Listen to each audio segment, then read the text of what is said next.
اٹھ کر اکثر پتہ چلتا ہے کہ کپڑے ناپاک ہیں، مگر یونیورسٹی جانے کی دیر ہو رہی ہوتی ہے، غسل کا ٹائم نہیں ملتا، یونیورسٹی جا کر ظہر کے وقت کیا کیا کروں؟ تیمم کر کے نماز پڑھ لیا کروں یا گھر آ کر غسل کر کے نماز پڑھوں، جب کہ گھر آنے میں ظہر کا وقت ختم ہو چکا ہوتا ہے، عصر کا وقت شروع ہو جاتا ہے؟ رہنمائی فرمائیں۔ فجر کون پڑھے گا بھائی؟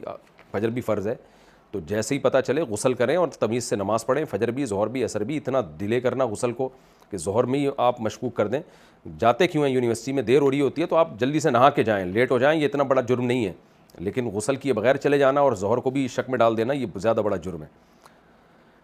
پولینڈ سے کسی نے پوچھا ہے میری بیوی اہل کتاب ہے، یعنی عیسائی ہوگی، اور میں نے اس کو 3 دفعہ طلاق دے دی ہے، ہمارا ایک چھوٹا بیٹا ہے، کیا 3 طلاق کے بعد وائف کے ساتھ تعلق بحال کرنے کا کوئی راستہ ہے؟ اگر ہے تو رہنمائی فرمائیں۔ نہیں، کوئی راستہ نہیں ہے، 3 دے دی، رشتہ ختم۔ اب یہی ہو سکتا ہے عدت کے بعد وہ کہیں اور نکاح کریں، اسی کے ساتھ زندگی گزاریں، اور اگر نہیں بنتی، وہ طلاق دے دیتا ہے یا وہ مر جاتا ہے، تو عدت کے بعد جہاں چاہیں نکاح کریں، پھر آپ سے بھی کر سکتی ہیں۔ پاکستان سے کسی نے پوچھا اگر انسان یہ ذہن میں رکھے کہ گناہ کے بعد توبہ کر لوں گا تو کیا اس کی توبہ قبول ہو سکتی ہے؟ اور ذہن کو صاف کرنے کا، برے خیالات سے دور رہنے کا کوئی طریقہ ہو تو بتائیں۔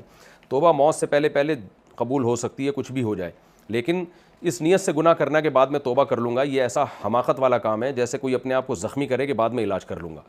تو کیونکہ دل انسان کا سیاہ ہونا شروع ہو جاتا ہے، توبہ کی توفیق چھننا شروع ہو جاتی ہے اس سے، اس لیے یہ حماقت کبھی بھی نہیں کرنی چاہیے۔ باقی گناہ ہو جائے تو آپ کے پاس توبہ کے علاوہ کوئی راستہ ہے نہیں، اور آئندہ اس کے اسباب بھی اختیار کریں گناہ سے بچنے کے۔ تو کسی شیخ سے اصلاحی تعلق قائم کریں یا تبلیغ میں جائیں یا کسی کو مینٹور بنائیں، اس سے پوچھیں کہ بھئی یہ مجھ سے بار بار گناہ ہو جاتا ہے، میں کیسے چھوڑوں اس گناہ کو۔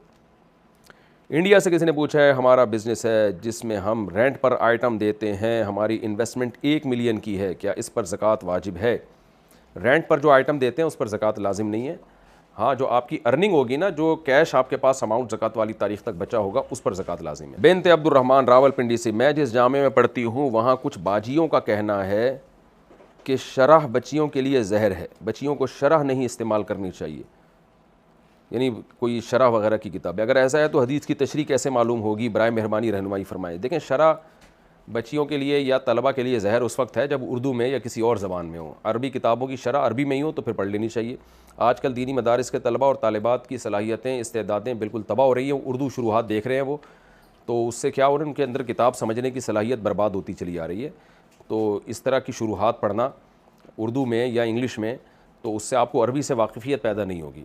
تو کوئی بھی عربی کتاب ہے اس کی عربی میں ہی کوئی شرح ہو تو پڑھ لیں آپ، وہ کوئی حرج نہیں ہے، بلکہ وہ فائدہ مند ہے۔ لیکن اردو شروحات وغیرہ دیکھنا، جو کہ آج کل قدوری کی شرح آ گئی ہے اور بخاری کی شرح اردو میں آ گئی ہے، یہ ساری کتابوں کی شروحات اردو میں ہے، تو اس سے تو بیڑا غرق ہو رہا ہے طلبہ کا۔